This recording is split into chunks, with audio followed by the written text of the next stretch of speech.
Hey guys, it's Sasha. The world has started to shut down crypto. We have new laws and restrictions coming in from different countries. We have more and more massive lawsuits coming in every single week, and I am going to shed some light on what the United States, Canada, UK, Europe, and everybody else is doing to try and shut down crypto, because we have just heard that at some point this week, possibly as early as today, Joe Biden will sign an executive order that will direct the US government to implement a plan on regulating cryptocurrencies. Now, I know it might not sound like much at all. Some old guy is announcing that there's going to be an executive order that will then allow somebody else to design some kind of plan to maybe do something at some point in the future.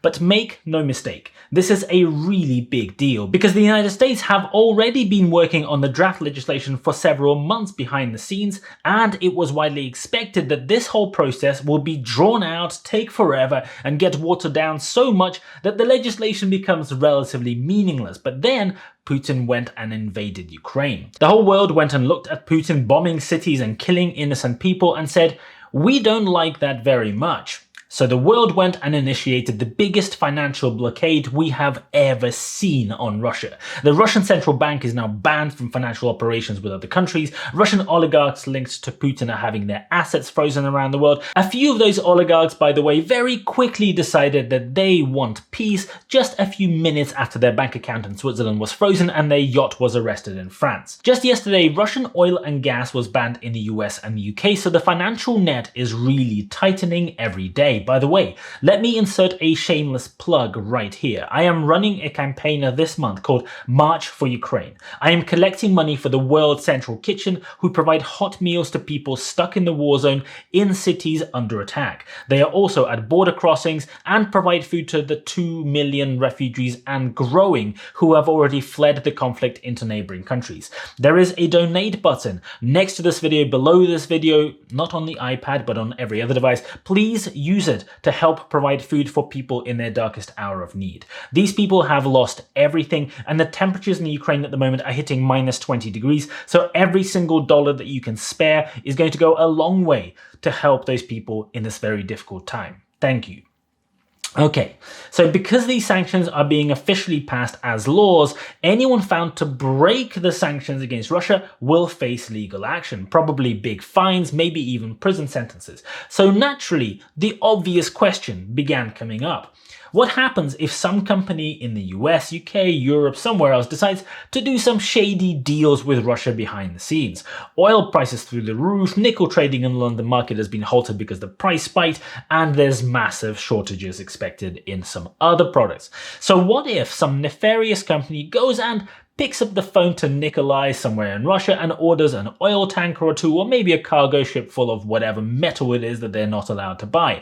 The cargo ship quietly goes and drops off the stuff in some random port in a random country using some fake papers, and then a payment in some completely random cryptocurrency is made from one completely random wallet to another completely random wallet. Leaves absolutely no trace, and the authorities are none the wiser. Well, suddenly, the legislation that everyone expected to take a while and be watered down might not take very long and might not end up being watered down at all. So far, crypto has had a weird neither here nor there place in terms of regulation in most countries. Sometimes it's treated like an asset, for example, when it comes to paying your taxes on capital gains, but then it is not regulated at all like other assets like stocks and shares. Sometimes it's treated like a currency when it comes to payment processing, but then it is not regulated at all like any other form of currency. Even tokens that you buy in a game on your mobile phone can sometimes be regulated under, for example, e-money regulations in the UK, but crypto generally gets a bit of a free pass. So suddenly now the focus has shifted, and in the last couple of months, governments around the world have started taking urgent action to regulate crypto. In August last year, Gary Gensler, who is the boss of the SEC in the US, has said that crypto is rife with fraud, scams, and abuse in certain applications. And here is the really important thing. He is right. Crypto as it is today is unfortunately a giant, steaming, smelly pile of garbage filled to the brim with scammers and lowlifes trying to prey on the vulnerable and steal people's money.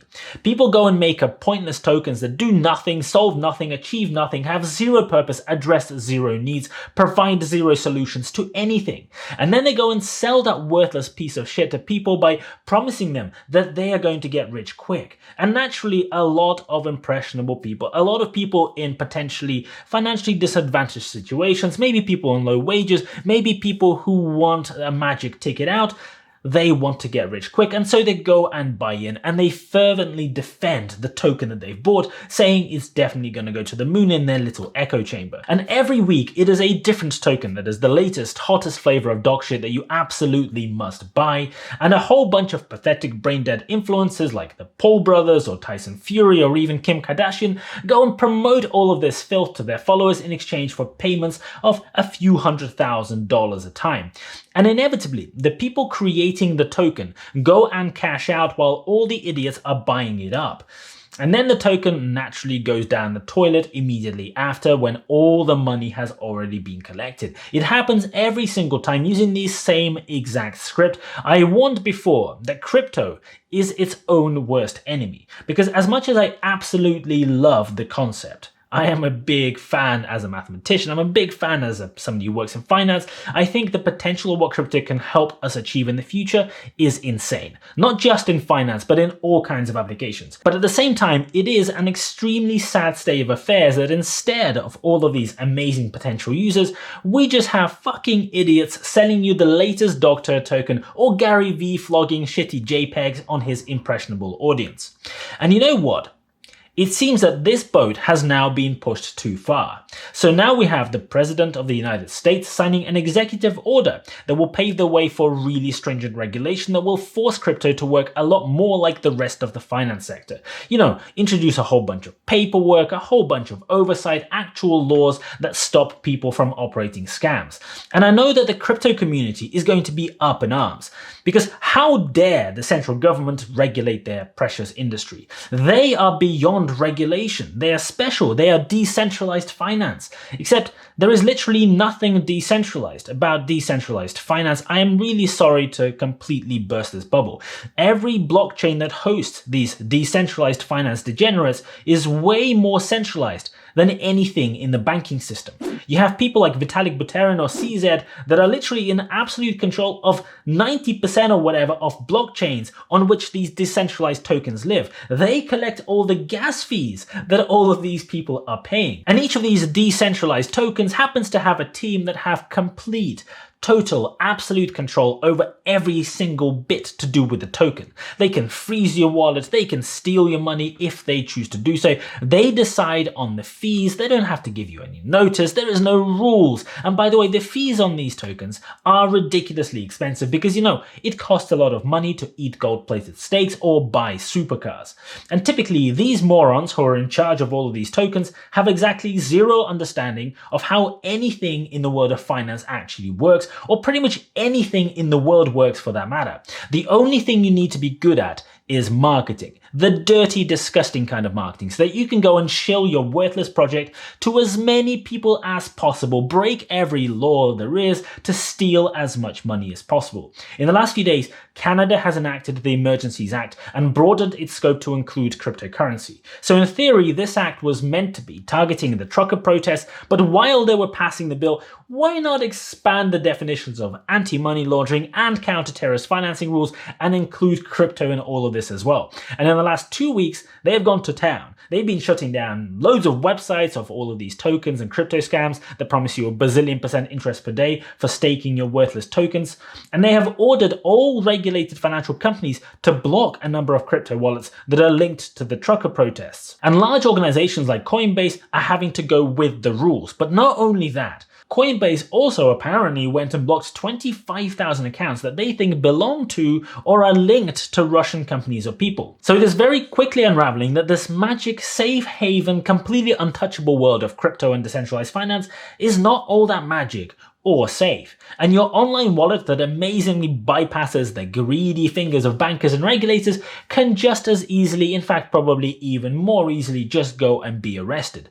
Oh dear. In the UK, MI5 and MI6 has summoned a number of exchanges in other countries to provide data on thousands of users on their platforms, including all the information about your transactions, personal information, and everything else. That is right, James Bond is after anyone who has a Bitstamp account. And in the last few days, the UK has introduced a lot more new regulation on crypto tax as well. But regulation and all of that is not the only weapon that crypto is being smashed with. We have now finally started the lawsuits. And this is just the beginning. All the disgusting lowlifes who have been promoting one scam after another are now shitting their beds because we have just had a flurry of lawsuits filed and the numbers are growing every day. In California, a lawsuit was filed against a number of token creators and influencers that promoted those tokens in exchange for payments that they never declared. This is illegal because if you are paid to promote something or stand to gain financially in some slightly more disguised way, in countries like the UK, the US, and many others, you should say so when you promote it. At the moment, there is an ongoing case where the SEC is suing Ripple. This has been going on for over a year now. The SEC might actually lose that particular case, but I somehow feel that that won't be the end of that story. We have this class action lawsuit against Kim Kardashian and Floyd Mayweather, among others, for promoting Ethereum Max, where they completely misled millions of their followers with completely bogus claims just before the particular shit token lost 99% of its value. This 97% figure in the news article is already somewhat outdated. So do not be surprised when in the next few months, all major countries begin passing strict regulations that significantly restrict, tax, and oversee the world of crypto.